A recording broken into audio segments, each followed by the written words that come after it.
오늘도 여러분들에게 건강한 정보를 전해드리겠습니다. 안녕하세요, 박권입니다. 안녕하세요, 김성숙입니다.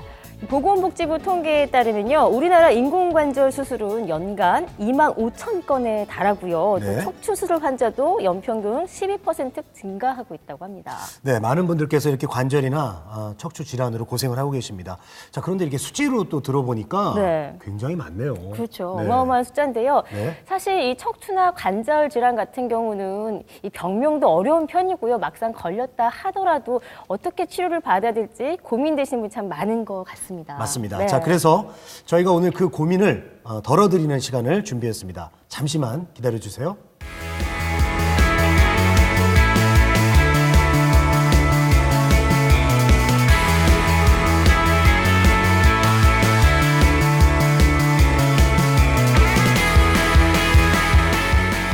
네, 오늘은 이 비수술 치료법으로 척추와 관절을 건강하게 하는 주제로 진행을 해보겠습니다. 자, 오늘 도움 말씀 주시기 위해서 정형외과 전문의 김효 원장님이 나와 계십니다. 원장님, 어서 오세요. 네, 반갑습니다. 반갑습니다. 네. 자, 평소에요, 허리나 무릎, 어깨에 척추나 이 관절 질환에 대해서 궁금한 점 있으시거나 또 저희 방송 보시다가 더 궁금한 사항 생기시면요, 함께 나가고 있는 전화로 문의 주시면 또 저희가 친절한 상담 도와드리도록 하겠습니다. 네, 자, 오늘 이 시간 함께 하면서 자신의 질환을 해결할 수 있는 유익한 시간이 됐으면 좋겠습니다. 문의 전화를 통해서 좀 더 또 자세한 정보도 함께 알아보실 수가 있겠습니다. 네. 자, 저희가 앞서서 잠깐 말씀을 드렸다시피 이 척추 질환 같은 경우는 사실 병명도 어렵고요. 막상 걸렸다 하더라도 어떻게 치료를 받아야 될지 모르시는 분들 많으시잖아요. 네. 자, 그런 분들을 위해서 간단하게 이 척추 관련된 치료 방법에 대해서 정의 좀 부탁드릴게요. 네. 지금 말씀하신 대로 일반인들이 모든 치료법 이름을 다 기억하는 건 굉장히 어렵죠. 그래서 이제 저같이 수술하는 의사들은 치료법을 두 가지로 분류를 합니다. 그러니까 수술하지 않는 치료법을 비수술적인 치료라고 말씀을 드리고요. 네. 수술하는 치료를 수술적 치료, 그러니까 두 가지로 분류한 거죠. 그러니까 두 가지 분류지 치료법이 딱 두 가지만 있다 이런 의미는 아니고요. 그러니까 비수술적인 치료에도 굉장히 여러 가지 방법이 있고 수술적인 치료에도 굉장히 여러 가지 방법이 있고 모든 방법에 따른 장점, 단점, 예후 뭐 여러 가지를 고려를 해야 됩니다. 그런데 일반적으로 생각하실 때 비수술적인 치료로 안 되면 수술적인 치료밖에 방법이 없다 이렇게 생각하는 경향이 있는데 실제로는 그렇지 않고요. 비수술적인 치료와 수술적인 치료는 서로 상호 보완적인 면이 있습니다. 그리고 어떠한 치료를 하든지 원인을 치료하는 것이 가장 좋은 치료고요. 네. 그 원인을 치료하는 여러 가지 방법 중에서 오늘은 아마 그 프롤로 치료에 대해서 좀 더 설명을 하게 되지 않을까 이렇게 예상을 하고 있습니다. 네. 자, 비수술 치료 방법 그리고 수술적 치료 방법 이렇게 네. 두 가지로 나눠주셨는데 정말 그 다양한 치료 방법들이 있습니다. 그렇기 때문에 너무 고민만 하지 마시고요. 전문의랑 꼭 한번 상담을 하는 거 잊지 말아 주셨으면 좋겠습니다. 네. 자, 오늘 살펴볼 이제 치료 방법은 원장님께서 이제 방금 언급해 주신 프롤로 치료인데요. 네. 원장님, 프롤로 치료 방법 이게 어떤 치료 방법인가요? 네.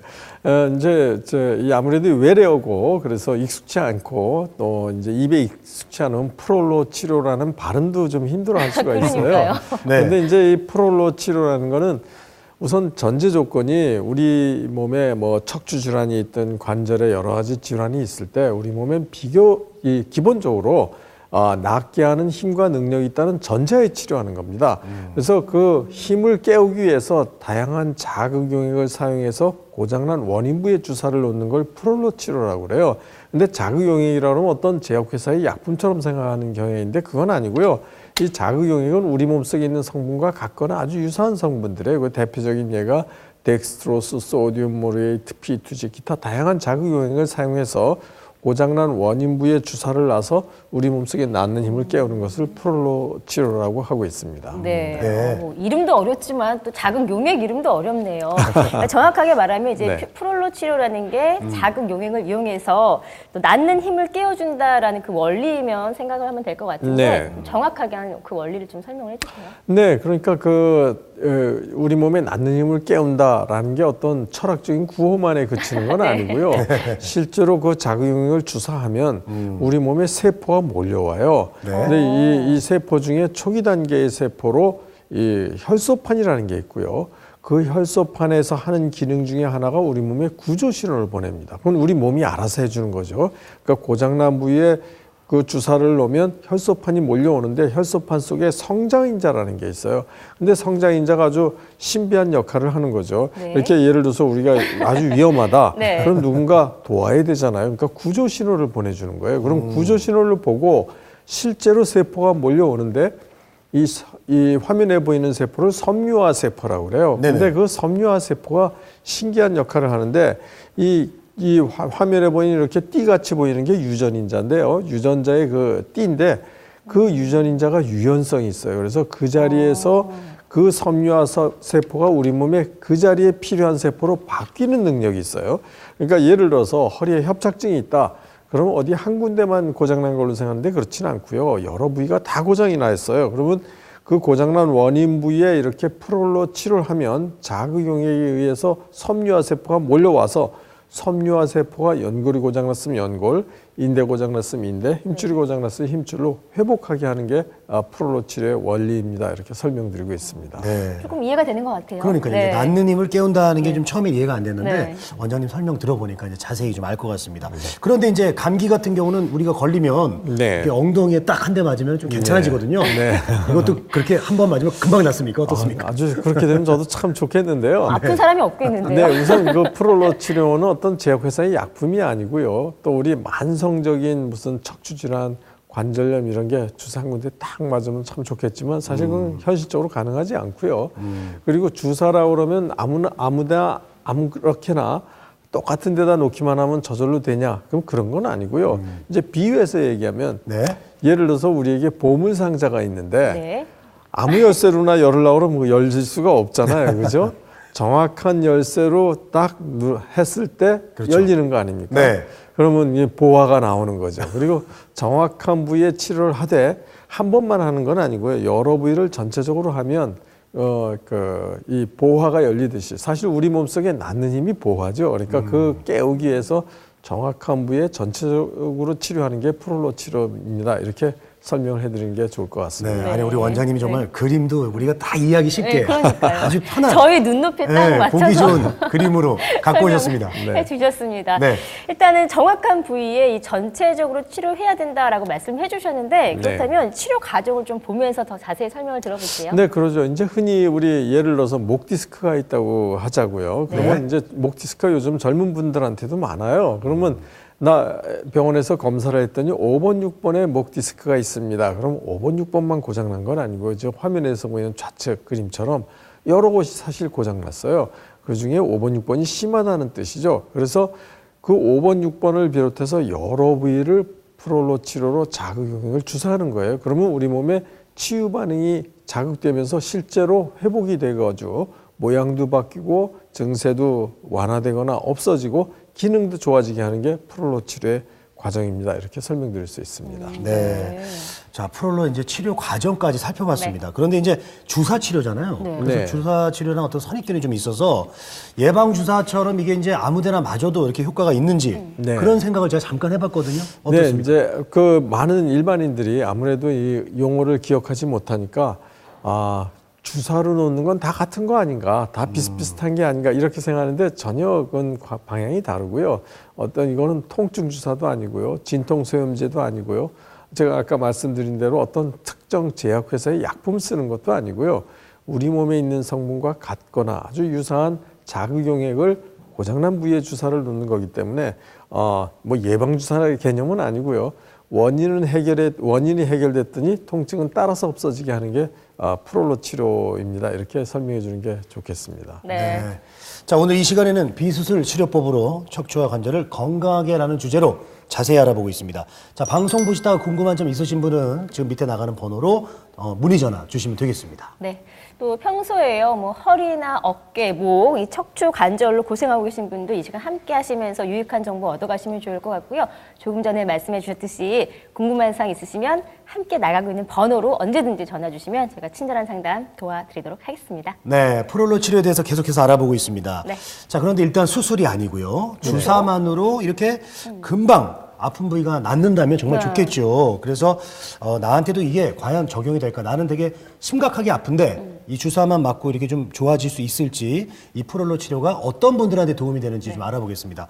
어떤 분들에게 좀 많은 도움이 될까요, 원장님? 네, 좋은 질문해 주셨는데요. 네. 그러니까 다양한 관절 부위에 다 도움을 드릴 수 있습니다. 왜냐하면 관절 부위가 부위에 따라서 이름은 다르지만 네. 관절을 이루는 원리는 같거든요. 그래서 다양한 관절 부위에 프롤로 치료가 도움이 되는데요. 예를 들어서 다리부터 시작하면 네. 엉덩이 관절인 고관절, 또 무릎 관절, 양쪽에 다 퇴행성 관절염도 올 수 있고 인대가 찢어지기도 하고 혹은 수술하고 아프기도 하고요. 또 반월사 연골이 찢어지거나 이런 분들에서도 프롤로 치료가 도움이 되고요. 똑같은 그 변화가 발목에도 옵니다. 발목에도 퇴행성 관절염, 인대 파열, 심지어는 손목에도 인대가 찢어지는 분들 많죠. 넘어지고 또 손가락에 퇴행성 관절염이 있거나 혹은 손목 터널 증후군이라 해서 이 손이 저린 분들이 있어요. 그분들도 도움이 되고요. 그뿐만 아니라 아주 흔한 허리에 협착증이라든지 허리 디스크라든지 허리 수술하고 아프신 분들, 목에도 유사한 게 있죠. 디스크도 있고 수술하고 아프신 분들, 혹은 어깨 회전근개 파열이라든지 오십견이라든지 혹은 수술하고 그 회전근개가 다시 찢어진 분들, 이런 분들에도 도움이 되고요. 이제 이 팔꿈치라든지 턱관절에 여러 가지 질환, 심지어는 턱관절 질환 이래서 이 입을 벌리기 어렵거나 음식 씹기 어려운 분에게서도 프롤로 치료가 도움을 드리고 있습니다. 네. 뭐 정말 다양한 증상에 적용할 수 있는 치료 방법인 것 같은데 네. 그럼 지금부터요 좀 더 구체적으로 이 척추와 관절 질환의 치료 사례를 보면서 이야기를 나눠보도록 하겠습니다. 네. 첫 번째 사례 살펴볼게요. 네, 움직이기만 하면 많이 아픕니다. 운전할 때는 특히 많이 아파서 제일 힘들어요.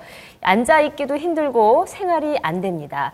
누워서 쉬면 조금 낫지만 젊은 나이에 누워서 쉬면 살 수 없지 않겠습니까? 결국 수술하지 않고 절대 낫지 않는다는 판정을 받았습니다.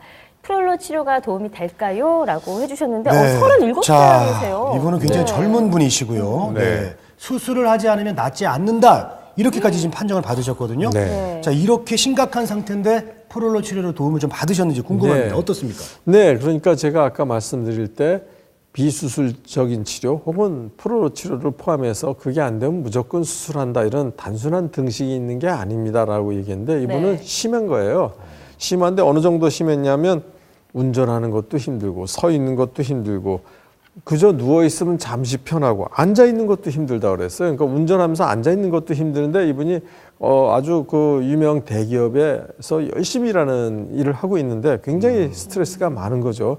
그래서 결국은 수술해야 된다라고 사실 날짜까지 받았어요. 그런데 이분이 오셨을 때 일반 엑스레이를 보면 아주 그냥 뻣뻣하게 돼 있는 거예요, 허리가. 일자로 서네요. 예. 네. 그리고 그것뿐만 아니라 MRI를 찍어보면 디스크가 소위 말해서 터져 있죠. 그러니까 이제는 그 병원에서 이런저런 치료 다 해서도 회복이 안 됐으니 수술해야 됩니다라고 말씀을 해주신 거죠. 그러니까 수술하라고 권유하신 분이 절대 잘못한 거 아닙니다. 그만큼 심했다는 뜻이고요. 이걸 이제 입체적으로 횡단면을 보면 신경질환 구멍이 사방에서 다 좁아져 있어요. 그러니까 이거는 수술 외에는 안 되겠습니다라고 권해주신 거죠. 그런데 이분이 아주 수술 안 하려고 그렇게 애를 쓰고 하다가 거의 실망하다가 한번 프롤로 치료하겠습니다 하고 나서 이분이 제일 먼저 얘기하는 게 그전에 영화 한 편 보기가 힘들었는데 이제 볼 수 있다는 게 큰 변화예요. 그러더니 그전에 너무 아파서 진통제 먹고 무슨 여러 가지 민간요법 약 먹다가 설사했던 기억나네요 하면서 좋아졌다는 거예요. 그리고 해외 출장 가도 괜찮다고 그래요. 그러면서 허리 사진을 찍어보니까 허리 그 선이 아주 부드러워졌어요. 네. 그리고 그러니까 이제 이 보통 때하고 치료한 후에 허리의 모습도 바뀌고요. 그러네요. 당기는 게 없다 그러고요. 이제는 수술에 대한 공포 사라졌습니다. 했는데 이분이 이렇게 치료받은 지 이제 만 6년이 지났어요. 이제는 40대예요. 그래도 네. 지금 잘 지내고 있습니다. 그래서 네. 심했지만 프롤로 치료가 도움을 드렸고 또 잠시 안 아픈 게 아니라 지속적으로 도움을 드렸던 그런 사례에 해당이 됩니다. 네. 근데 사실 본 사례자분 같은 경우는 사실 네. 젊으시잖아요. 젊고 젊으신 또 이제. 분인데도 불구하고 네. 꼭 수술을 해야 된다라는 상태까지 가셨는데 이 프롤로 치료라는 게 낫는 힘을 이용한다라고 하셨잖아요. 네, 혹시 맞습니다. 젊기 때문에 조금 효과가 빠르지 않았을까라는 생각이 네. 들거든요. 좋은 질문해 주셨는데 네. 흔히들 지금 말씀하신 대로 좀 연세가 드신 분들 예를 들어서 70대, 80대, 90대 가면 이제 난 나이가 들었으니 젊은 사람이나 좀 회복하는 힘이 있지 내가 어디 있냐 이렇게 생각할 수도 있어요. 네. 근데 그건 절대로 맞지가 않습니다. 연세가 70대든 80대든 90대든 그 이상이라 하더라도 우리 몸속에 회복하는 힘은 꾸준히 아주 완벽하게 남아 있어요. 그래서 연세 드신 분들도 충분히 회복할 수 있는 힘이 있습니다. 이렇게 안내를 해드리고 있습니다. 네. 보통 원장님 우리가 척추가 이렇게 좀 굽거나 약간 이제 좀 삐뚤어졌을 때 그런 치료 사례를 많이 봤는데 네. 이렇게 부드럽지 않고 뻣뻣해도 그것도 안 좋은 거군요. 그렇죠. 그러니까 이제 뻣뻣하다는 건 뭐냐면은 척추가 불안정하기 때문에 그 불안정한 걸 보충하기 위해서 근육들이 이렇게 강직을 일으키는 거죠. 그러니까 강직을 일으키면 엑스레이 찍었을 때 뭐 일자목이라든지 거북목이라든지 허리가 이렇게 뻣뻣하다든지 이렇게 얘기하는데 그건 우리 몸의 방어 기전에 의해서 임시로 뻣뻣해서 하게 만들어서라도 보호를 하자 이런 형태로 이해를 하시면 좋겠습니다. 네, 알겠습니다. 그렇군요. 자, 그럼 계속해서 다음 사례 보시면서 프롤로 치료에 대해서 자세히 알아보겠습니다. 제가 소개해 드릴게요. 68세 여성분이십니다. 허리 척추관 협착증으로 오랫동안 아팠습니다. 대형 병원에서 수술을 하되 큰 수술을 해야 한다고 했습니다. 무릎은 반월상 연골이 찢어져서 결국 수술받았습니다. 허리도 아프고 무릎도 아픕니다. 프롤로 치료가 도움이 되나요? 라고 해주셨네요. 네. 아니 근데 허리도 아프고 무릎도 아프면 네. 그냥 일상생활 자체가 좀 힘들다라고 아이고. 보시면 될 것 같은데 사실 그런 분들이 사실 많지 않나요? 전 근데 많이 뵀어요. 그렇죠. 네. 병원을 가도 물리치료 외에는 좀 이렇게 다른 방안이 없더라고요. 이렇게 동시에 네. 아픈 경우 어떻게 치료가 가능할까요? 네, 아주 그 아픈 환자분의 심정을 잘 설명해 주셨는데요.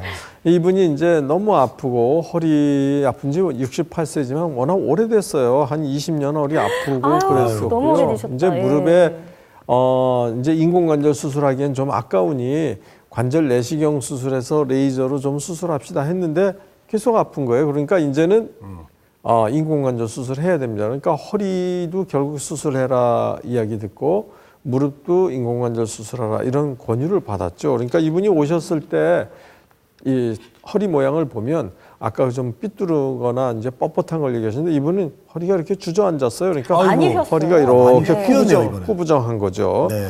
그리고 이분은 이제 아파서 이제 여러 가지 소염진통제를 먹었는데 좀 먹다가 이제 위장이 아파서 먹지도 못하고요.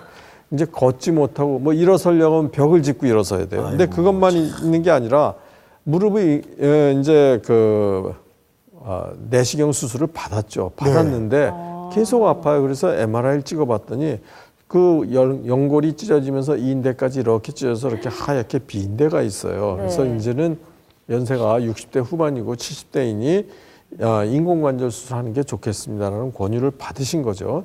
그래서 계단 내려올 때 힘들고 난간 잡고 겨우 내려오고 그러셨는데 이분이 프로로 치료하면서 이분 말이 뭐냐면 나아져가지고 나 골프 다녀요 그러시는 어머. 거예요. 그리고 아픈 건 안 느끼면서 운동해요 하는 거예요. 그래서 이제 다시 MRI를 찍어봤습니다. 찍어봤더니 그 안에 이렇게 하얗게 비어있던 데가 채워졌어요. 그러니까 이 인대가 찢어진 데가 채워지니까 치료 전과 치료 후에 MRI 모습이 바뀌었고요. 네. 골프 하시고요. 또 허리도 좋아지니까 운동을 할 수 있는 거고요. 그러다가 골프 열심히 하다 팔꿈치가 또 좀 아팠어요. 그랬더니 나 낫는 거 보니까 팔꿈치 아픈 것도 치료해야 되겠습니다. 그래서 이 팔꿈치 아픈 것도 같이 치료해서 잘 회복돼서 이분도 이제는 70대에 접어들었지만 지금도 잘 지내시고 있는 그런 사례에 해당이 됩니다. 네. 뭐 골프까지 치실 정도면 뭐 많이 회복이 되신 거네요. 그렇습니다. 네. 자, 많은 분들이 이제 프롤로 치료를 얼마 동안이나 혹은 또 주사를 몇 번 정도 맞아야지 좀 깨끗하게 통증이 사라질까 이런 또 궁금증을 갖고 계실 것 같습니다.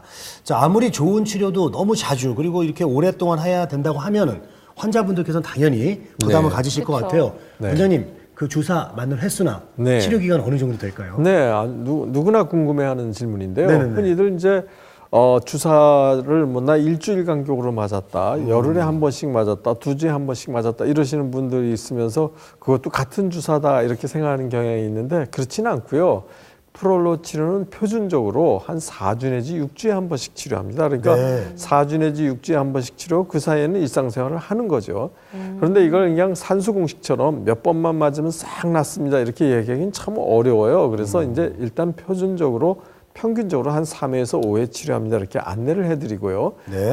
이건 그 나머지 그 치료 횟수는 치료하면서 경과에 따라서 정하는 거죠. 3회 이전에라도 다 남으면 끝낼 수 있는 거고요.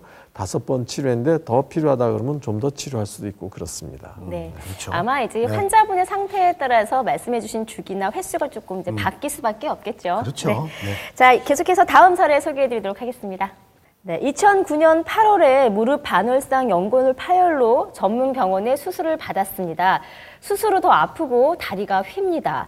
목 디스크가 있어서 늘 아픕니다. 프롤로 치료가 도움이 될까요? 라고 문자를 보내주셨습니다. 61세 여성분 사연이네요. 네. 무릎 반월상 연골 이미 수술을 받았습니다, 이분은. 그러니까요. 그런데도 불구하고 좀 아프신 상태고요. 다리가 휘었대요. 네, 그러니까요. 이게 수술을 보통 이제 가장 아프실 때 최후의 방법이라고 이제 생각을 하잖아요. 네. 수술로도 낫지 않는다면 이제 더 이상 어떤 치료 방법을 어떻게 해야 될까 고민하실 텐데 이분도 프롤로 치료가 많이 도움이 됐을까요? 네, 이분이 참 많이 도움이 됐는데요. 네. 사실 지금 그 반월상 연골 파열을 좀 다듬어내는 관절 내시경 수술을 했습니다라고 해서 나는 이제 그럼 내 무릎을 보존할 수 있을 거다라고 기대를 했는데 계속 아프고 점점 더 휘는 거예요, 다리가. 그리고 더 못 걷는 거죠. 그러니까 아주 굉장히 심한 상태예요. 그래서 MRI를 봤더니 그 관절을 싸는 물렁뼈가 다 없어졌어요. 그리고 점점 이 반월상 연골이라는 게 바깥으로 빠져나오고 있고 관절이 이렇게 울퉁불퉁한 상태고요. 또 이걸 측면에서 보니까 이게 관절이라는 게 부드럽게 가야 되는데 마치 그 톱날처럼 이렇게 울퉁불퉁한 관절면을 갖고 있으니까 이분이 더 아프다, 걷는 거 힘들다. 그리고 이분 표현에 의하면 다리가 안 펴진다, 완전히 못 핀다. 그리고 그것만 있는 게 아니고요. 목 디스크가 있어요. 목 디스크가 있어서 늘 손 저리고 머리 아프다 이런 것까지 있고요. 그러니까 지금 사실 무릎 수술하고 결국 인공관절 수술해야 됩니다. 관유를 받았고 목 아프고 어깨 축지 아프고 손 저려요. 근데 그것만 있는 게 아니라 또 허리도 아파요. 그러니까 조금만 걸으면 난 허리가 구부러진다. 다리가 너무 저려요. 발가락 끝에까지 저려요. 이랬던 거죠. 근데 이분은 무릎과 목과 허리를 다 같이 치료했어요. 그래서 이렇게 여러 부위를 치료할 때는 제가 농담처럼 오늘은 전국을 치료합시다 이렇게 하면서 치료를 하는데 수술이 아니기 때문에 여러 곳을 치료한다 그래서 뭐 몸이 무리가 되거나 체력이 저하되거나 그러지는 않아요. 그런데 치료하고 나서 무릎이 한결 좋아졌다고 그러고요. 허리, 목을 치료하면서 다리 저린 게 없어졌다고 그러고요. 그 무릎 당기고 누르는 게 없어졌습니다 하면서 이분 표현이 목만 아픈 게 난 게 아니라 머리 아픈 것도 낫다고 그랬어요. 그래서 이 허리 같은 데를 사진을 찍어 보니까 모습이 변해 있어요. 그전에는 허리가 이렇게 삐딱하게 있다가 이제 중심을 갖추는 거예요. 무슨 교정에서 된 게 아니고요. 그러니까 치료 전과 치료 후의 모습을 보면 허리가 이렇게 기울어 있다가 이제는 이렇게 반듯해진 게 보이고요. 네. 머리 아픈 것도 없어졌고 그래서 여러 곳을 치료해도 프롤로 치료가 도움을 드렸던 그리고 이분도 잘 회복된 지 이제 만 3년이 지났지만 지금도 잘 지내시고 계십니다. 그래서 여러 곳을 프롤로 치료로 도움을 드렸고 무릎은 이미 수술을 받아서 아팠지만 프롤로 치료가 도움을 드렸던 그런 사례에 해당이 됩니다. 네. 근데 좀 개인적으로 좀 궁금한 게 생겼는데요, 원장님. 왜 목 디스크 있으신 분이 허리도 안 좋고 무릎도 안 좋은 게 참 많잖아요. 네. 연관이 좀 있는 건가요? 네. 어떤 분들은 뭐 난 이게 올마 같다 그러시는데 네. 사실은 올마 같다기보다는요. 목도 뼈가 이렇게 차곡차곡 얹어져 있는 관절이고요. 허리도 뼈가 차곡차곡 얹어져 있는 관절입니다. 그러니까 다 관절이에요. 그리고 무릎도 뼈끼리 만나는 관절이거든요. 그래서 이제 일종의 퇴행성 관절염이 오다 보면 목과 허리를 편 이상 나눠서 얘기하지만 그것도 척추 관절이 같은 거거든요. 그리고 무릎에도 관절이거든요. 그래서 네. 비슷한 시기에 퇴행성 관절염이 오기 때문에 여러 곳이 동시에 아픈 경우도 종종 있습니다. 네. 조금이라도 아플 때 이 전국을 치료하지 않도록 좀 예방을 해야 될 것 같다라는 네. 생각이 듭니다. 지역 개발로 끝내야 돼요. 네, 그건 아셔야죠. 네, 그럼요. 얘기를 들었다 보니까 이 프롤로 치료하는 게 일단 좋은 게요. 대상도 다양하게 좀 환자분께 적용할 수 있고 네. 또 나이와도 상관이 없다라는 생각이 드는데 네. 조금 더 구체적인 특징을 살펴볼까요? 네, 그렇죠. 아무래도 이제 저같이 수술하는 의사 입장에서는 수술과 비교를 할 수밖에 없는데요. 수술처럼 전신 마취하는 게 아니기 때문에 치료 소요 시간이 좀 짧죠. 대개 한 부위당 한 15분에서 20분 정도면 충분하고요. 또 전신 마취하는 게 아니고 무슨 출혈이 있거나 그렇지는 않으니까 연세 많으신 분들 또 연세 많으신 분들이 고혈압, 당뇨 이런 다양한 성인병이 있어도 그 병을 악화시키거나 그것 때문에 치료 못하는 일이 없고요. 이제 이건 제약회사의 약품을 쓰는 게 아니니까 임산부에도 쓸 수 있고요. 산모에게도 괜찮고 태아에게도 뭐 이게 영향을 주질 않습니다. 네. 그리고 특징 중에 하나는 물론 통증을 없애주는 것도 중요한 치료의 목표지만 진통제는 전혀 안 쓰고요. 그 원인이 해결됐더니 통증은 따라서 없어지게 하는 게 프롤로 치료의 특징입니다. 이렇게 안내를 해드리고 있습니다. 네. 네. 자, 프롤로 치료 특징에 대해서 이제 네. 짚어봤습니다. 자, 오늘 이 시간 비수술 치료법, 척추와 관절을 건강하게라는 주제로 여러분들과 이야기를 하고 있습니다. 자, 방송 보시다가 궁금한 점 혹시 있으시면요, 주저하지 마시고 지금 이 번호로 전화 주시면 되겠습니다. 네. 또 평소에요, 뭐 허리나 무릎, 어깨 등으로 이제 질환으로 고생하고 계신 분들 이 시간 함께 하시면서 좋은 정보 얻어가시면 좋을 것 같고, 또 방송 보시다가 더 궁금한 사항이 생기시면요, 네. 함께 나가고 있는 번호로 문의 주시면 저희가 친절한 상담 계속해서 이어가도록 하겠습니다. 네, 자, 그럼 계속해서 다음 사례를 좀 살펴보도록 하겠습니다. 자, 제가 좀 소개를 해드릴게요. 71세 여성분이에요. 목이 아파서 온갖 치료를 다 해봤어요. 하나도 안 나아요. 아우, 아침에 일어날 때는 특히 아프고 네. 뻐근합니다. 목 디스크 수술 안 하려고 버티고 있는데 프롤로 치료가 도움이 되나요? 네. 라고 해주셨네요. 아니, 목 수술 안 하려고 버틴다라는 표현이 굉장히 공감이 되는 게 네. 저도 사실 약간 목 디스크가 있어요. 그래요? 네, 있는 것 같아요. 그래서 네. 항상 뻐근한데 이 목 디스크가 있으면 사실 생활하는 데는 불편함이 없지만 제 스스로 갖는 그 스트레스가 엄청나더라고요. 그래서 네. 제가 원래 그런 성격이 아닌데 예민해지고 있어요. 네. 왜 그렇게 예민하게 보세요 오늘? 몸이 안 좋으니까 그렇더라고요. 편하게 원장님께 질문 좀 이런 분 드려주세요. 같은 경우 어떻게 좀 치료가 됐었나요? 네, 그러니까 이분은 그 일상생활에 지장이 심할 정도의 아주 심한 디스크죠. 아, 네, 그러니까 네. 가끔 목이 아프다 정도가 아니라 이분은 고개를 숙이면 머리가 아프고요. 이렇게 젖히면은 팔이 저려서 못 젖히고요. 그러니까 목이 늘 뻣뻣한 상태고요. 이분이 오셨을 때 사진을 찍어 보니까 목 그냥 일반 사진에서 머리가 삐뚤어졌어요. 똑바로 위치를 차지하지를 못해요. 그리고 아파서 견디지 못하고 어깨 축지가 아픕니다. 팔이 저립니다. 이랬죠. 그리고 그 다음에 희한한 얘기를 해요. 눈도 침침하다. 근데 안과에서 보니까 그냥 특별한 게 없다 그러는데 눈이 침침하고요. 그리고 조금만 운전해도 목과 그 등판, 네. 어깨 축지, 등판이 아파서 난 운전이 이제 못할 것 같습니다. 이렇게 된 거예요. 그리고 이분이 고개를 젖히거나 특히 왼쪽으로 돌리면 특히 심하게 아픕니다. 그랬었어요. 그래서 이분이 특히 이 엑스레이를 측면을 보면 마치 그 목뼈가 이렇게 구겨진 것처럼 이렇게 돼 있어요. 이걸 흔히 무슨 거북목 이런 표현을 하는데 거북목이란 진단은 아니고요. 목뼈가 이제 정상적인 위치에 있지 않다는 뜻이죠. 근데 이분이 치료를 하고 나서 어떤 변화를 얘기하면 당기는 것이 없어졌네요. 그다음 밤에 잘 때 괜찮네요. 그전에 운전할 때 힘들어서 못했는데 나 고개 돌려도 되네요. 그러니까 실제로 변하는 거예요. 뻣뻣한 게 없어졌네요.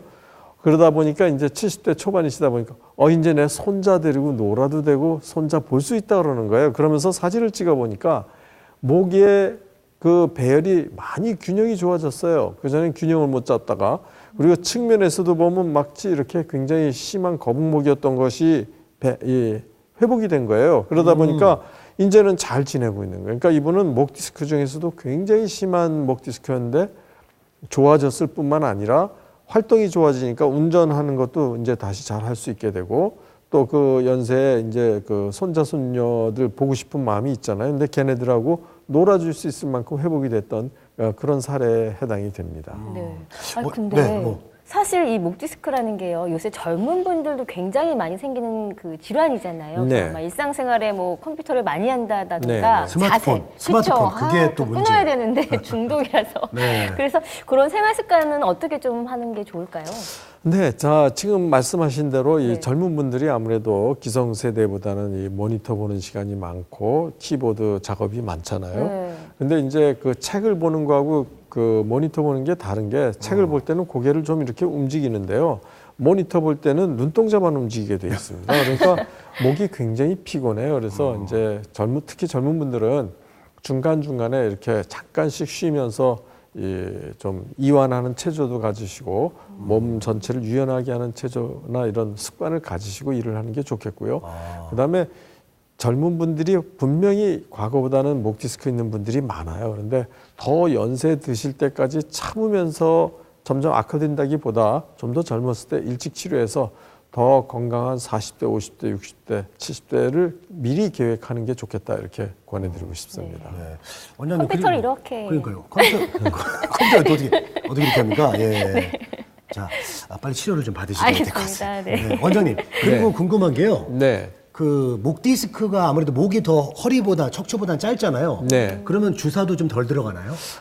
네. 그럴 좋은 수 질문, 치료가 좀 더 간단할까요? 좋은 질문해 주셨는데요. 네. 이제 목 부분은 이 머리 바로 밑에 있잖아요. 그래서 거기에 아주 중요한 혈관, 신경 뭐 이런 구조들이 좀 복잡하게 많이 있습니다. 근데 치료는 잘 될 수 있지만 여러 가지 그 해부학적 구조가 까다롭고 일반인들이 보기에는 좀 어려운 신경이나 혈관이 가까이 있기 때문에 이거는 좀 경험이 많은 전문의 그리고 이 해부학 구조에 능숙한 경험이 있는 전문의가 치료하는 게 바람직하다 이렇게 말씀드릴 수 있습니다. 네. 자, 그럼 계속해서요. 치료 사례 보면서 또 프롤로 치료의 효과에 대해서 이야기를 나눠보도록 하겠습니다.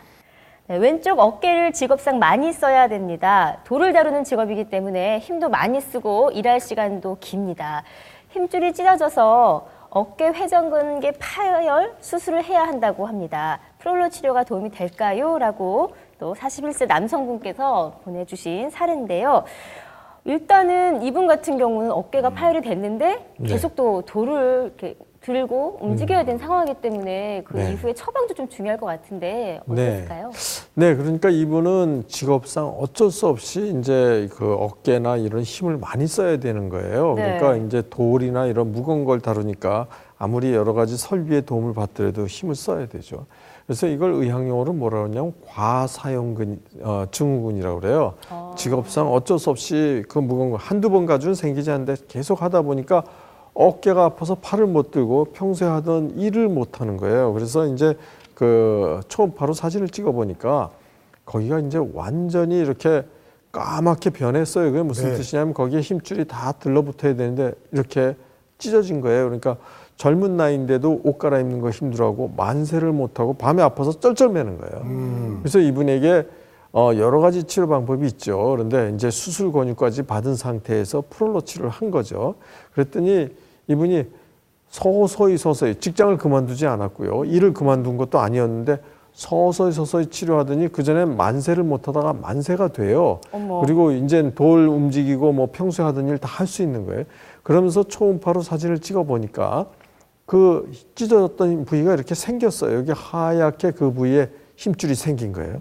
그래서 이제 치료 전과 치료 후를 보면 이렇게 까맸던 부위가 완전히 변했어요. 그런데 여기서 더 재밌는 건 이분이 이 당시 치료할 때가 41세였는데 만 6년이 됐지만 지금도 괜찮아요. 근데 그걸 오, 어떻게 예. 알게 됐냐면 일을 이분- 계속 하시는데도요? 일을 계속 하셨죠. 근데 이분이 6년 후에 다른 부위가 아파서 왔어요. 그러면서 이분이 말을 하실 때 그동안 난 어깨 하나도 안 아프고 잘 지냈습니다 해서 이분이 6년 동안 다 잘 지냈구나 하는 거를 제가 확인할 수 있었던 그런 예에 해당이 됩니다. 근데 원장님, 저희가 지금 사례를 보면 다 조금 상태가 안 좋거나 악화된 분들만 오셨잖아요. 그런데 그렇죠. 약간 네. 좀 미세하게 좀 안 좋은 정도라고 하더라도 프롤로 네. 치료를 받는 게 좋은 건가요? 물론이죠. 이분은 이제 그 어깨 회전근개 파열로 치면은 의사들, 저 같은 정형외과 의사들이 두 가지로 분류를 해요. 완전히 찢어진 걸 회전근개 전층 파열이라고 그러고 네. 부분적으로 찢어진 걸 회전근개 부분 파열이라고 그럽니다. 근데 전층 파열보단 부분적으로 찢어진 게 회복이 훨씬 빠르고요. 부분적으로 찢어진 게 점점 악화되면 전층 파열로 되거든요. 그래서 물론 회전근개 전층 파열인 경우도 프롤로 치료로 도움받으신 사례가 굉장히 많이 있지만 가급적이면 더 악화되기 전에 치료하고 가급적이면 더 젊었을 때 치료하시는 게 더 연세 드셨을 때 예를 들어서 이분이 40대였는데 40대 치료해서 50대, 60대 그 이상에서 고생 안 하는 게 더 좋은 거기 때문에 일반적인 진통제를 일찍 드시라는 권유는 하질 않습니다. 그러나 원인을 치료하는 거는 좀 더 젊은 나이에 그리고 조기에 치료하시는 게 좋겠습니다. 이렇게 권해드리고 있습니다. 네. 자, 오늘 정형외과 김효 원장님과 대화를 나누고 있습니다.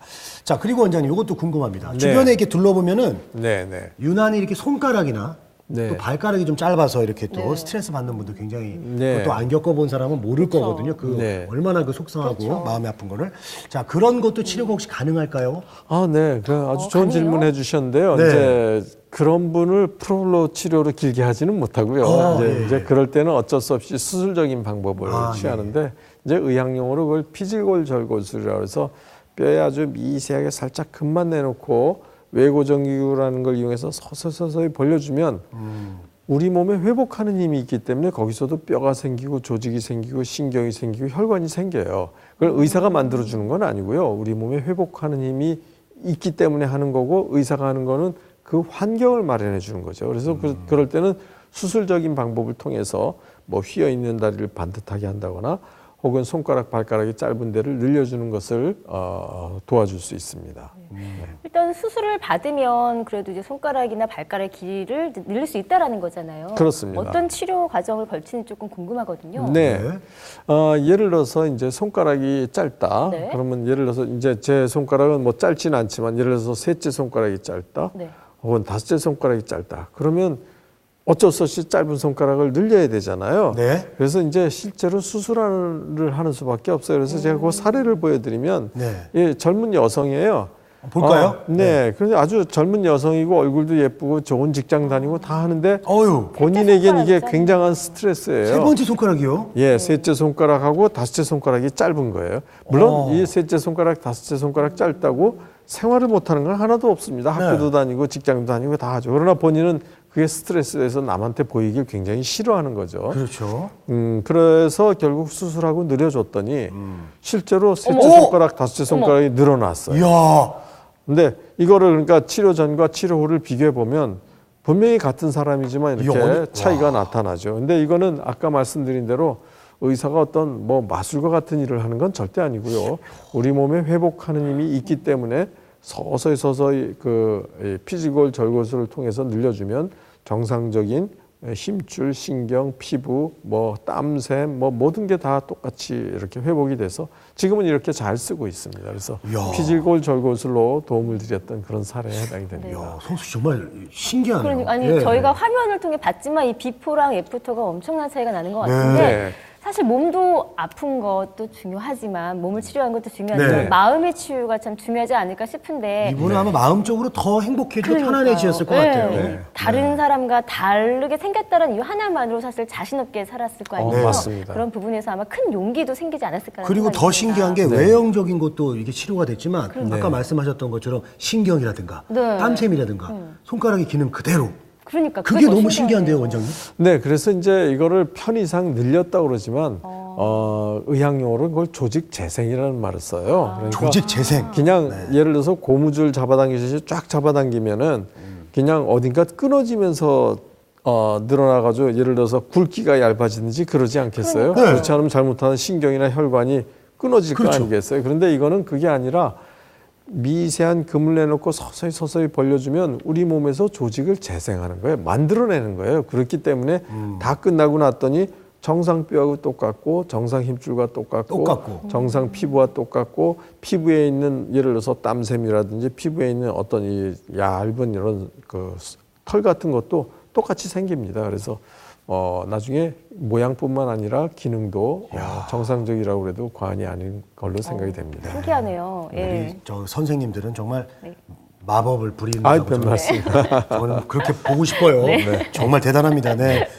자, 이렇게 원장님이 지금까지 비수술 치료 방법으로 척추와 관절을 건강하게 하는 프롤로 치료에 대해서 자세히 이제 소개를 해 주셨습니다. 네. 자, 그렇다면 이 치료를 받을 때 모든 치료 방법은 다 주의를 해야 될 점들이 있단 말이에요. 네. 주의사항이 어떤 게 있을까요, 원장님? 네, 좋은 말씀 해주셨고 이제 네. 흔히들 저한테 찾아오는 많은 분들이 그동안 이런 치료 저런 치료해서 안 낫다. 그다음에 내가 직장을 다니다가 너무 무리해서 아프다. 내가 몇십 년 동안 농사를 졌는데 이제 농사를 해서 아프니 이걸 다 쉬어야 되는가 이런 그 두려움과 궁금증이 있어요. 그런데 이 프롤로 치료는 일을 안 하게 하거나 은퇴하게 하거나 아무것도 안 하고 쉬게 하려고 치료하는 게 아니라요. 일하도 안 아프다든지 혹은 노동을 할 수 있게 하려고 치료하는 거죠. 그래서 너무 심리적으로 위축되지 말라고 권해드리고요. 네. 일상생활, 직장생활, 가사일, 취미생활 본인이 소화할 수 있는 범위에서는 다 허용을 하면서 치료합니다. 그리고 병원에 매일 오는 게 아니라 한 4주 내지 6주에 한 번씩 오니까 그동안 가만히 있을 이유가 없죠. 할 수 있는 범위에서 활동을 하는 게 오히려 더 건강하고요. 또 많은 분들이 많은 통증과 불편에 시달리다 보니까 다양한 소염진통제나 파스를 오랫동안 쓰는 분들이 많아요. 근데 이게 소염진통제나 파스로 치료되는 건 아니거든요. 그러니까 통증만 잠시 덜 느끼게 하는 거죠. 그리고 더군다나 오랫동안 사용하면 소염진통제나 파스는 우리 몸에 낫는 힘을 가라앉혀요. 그리고 프롤로치는 낫는 힘을 깨우는 거고요. 네. 그래서 서로 반대되는 걸 할 수 없기 때문에 일체 소염진통제나 파스는 쓰지 않는 걸 원칙으로 합니다. 네. 그러나 이제 예외적으로 너무 아파서 잠을 못 잔다든지 너무 아파서 비명이 나올 정도다. 그럴 때는 전문의의 지침에 의해서 짧게 사용하는 걸 고려하되 원칙적으로는 일체 소염진통제나 파스를 쓰지 않습니다. 이렇게 안내를 해드리고 있습니다. 네. 직장인 분들이 참 좋겠습니다. 이게 시간도 많이 안 걸리고 네, 그렇죠. 또 일상생활도 복귀 바로 할 수 있고 그래서 이 프롤로 치료 받을 때 월차나 뭐 프롤로 정기휴가 뭐 이런 거 반차? 네, 안 해도 될 것 같아요. 네, 좋네요. 안 좋은 거 아닌가요? 네, 아 그런가요? 네. 너무 자, 좋아도 안 좋나요? 네. 네, 프롤로 치료의 주의사항까지 짚어주셨습니다. 네. 그렇다면 이 프롤로 치료를 받을 때 특별히 부작용 같은 것도 발생할 수 예. 있을 것 같은데 어떤 것들이 있을까요? 네, 좋은 질문 해주셨고요. 네네네. 사실 병원에서 의사들이 하는 모든 치료에는 부작용, 후유증, 합병증의 가능성을 늘 생각을 해야죠. 그렇죠. 물론 이것도 예외가 아닙니다. 그런데 이제 아무래도 이건 자극용액을 주사하는 행위이기 때문에 수술이나 이런 거에 비하면 그 부작용, 후유증의 가능성은 굉장히 희박하죠. 그렇지만 미리 설명을 해주는 게 유익합니다. 그리고 깊은 곳까지 여러 곳을 주사하다 보니까 주사 맞고 일시적으로 좀 아프거나 붓거나 멍이 들 수도 있어요. 그런데 이거는 부작용이라기보다는 시간 지나면 저절로 없어져요. 그런데 미리 설명을 해드리는 게 당황하지는 않을 거고요. 또 그 주사가 들어가면 안 되는 중요한 혈관이나 신경을 찔러서 손상시키면 부작용이나 후유증이 남을 수 있습니다. 그런데 전문의가 해부학적인 구조를 할 때는 그 가능성은 희박하지만 하여튼 가능성은 설명을 해드리는 거고요. 또 주사 바늘을 통해서 균이 오염되거나 균이 들어가면은 감염이 생길 수 있습니다. 역시 이 빈도는 굉장히 희약하지만 하여튼 가능성은 설명해드리고 일단 감염이 됐을 땐 조기에 치료하면 거의 예외 없이 잘 회복될 수 있습니다. 이렇게 안내를 해드리고 있습니다. 네. 자, 오늘 프롤로 치료에 대해서 알아봤고요. 네. 또 주의사항 그리고 부작용까지 이제 한번 짚어봤습니다. 자, 이렇게 해서 정형외과 전문의 김효 원장님과 함께 비수술 치료 방법, 즉 척추와 관절을 건강하게 하는 방법 자세히 오늘도 짚어봤습니다. 원장님 오늘 도움 말씀 고맙습니다. 네, 감사합니다. 자, 오늘 저희가 준비한 소식은 여기까지입니다. 방송 보시고요. 더 궁금한 사항 있으시거나 또 평소에 허리나 어깨, 목 관절로 이 통증으로 고생하고 계신 분들 저희 쪽으로 전화 주시면 저희가 친절한 상담 계속해서 이어가도록 네, 하겠습니다. 평소에 또 바른 자세나 예방하는 그런 자세도 그러니까요. 중요하겠죠? 네, 반듯하게 앉아서. 네. 좋습니다. 자, 저희는 건강한 정보를 가지고 다시 또 인사드리겠습니다. 시청자 여러분, 고맙습니다.